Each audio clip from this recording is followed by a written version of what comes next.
আসসালামু আলাইকুম দর্শক। বন্যা কবলিত ফেনী জেলায় মোবাইল নেটওয়ার্কের টাওয়ারগুলো সচল রাখতে অপারেটরদের জেনারেটরের জন্য বিনামূল্যে ডিজেল দিতে বলা হয়েছে।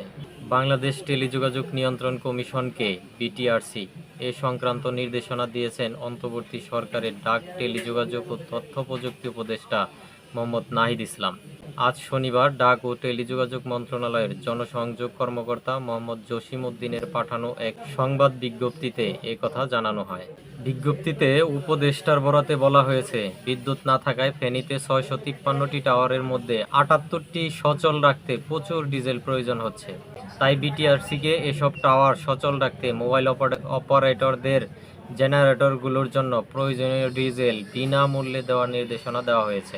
মন্ত্রণালয় জানিয়েছে, ডাক, টেলিযোগাযোগ ও তথ্য প্রযুক্তি উপদেষ্টার নির্দেশনা অনুযায়ী বিটিআরসির সামাজিক দায়বদ্ধতা তহবিল থেকে এ টাকা দেওয়া হবে। বিজ্ঞপ্তিতে বলা হয়, ৭৮টি জেনারেটরে প্রতিদিন ৬,৫৫২ লিটার ডিজেল ব্যবহার হয়। এজন্য দৈনিক দরকার ৭,১৪,১৬৮ টাকা।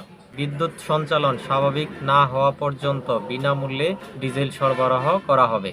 অর্থাৎ ফেনী অঞ্চলে যেখানে মোবাইল টাওয়ারগুলো অচল হয়ে আছে সেগুলো যাতে সচল রাখা যায়, এই জন্য বিনামূল্যে ডিজেল দেওয়ার ব্যবস্থা করেছে তথ্য প্রযুক্তি মন্ত্রণালয় থেকে এই নির্দেশনা দেওয়া হয়েছে। ধন্যবাদ দর্শক, আসসালামু আলাইকুম।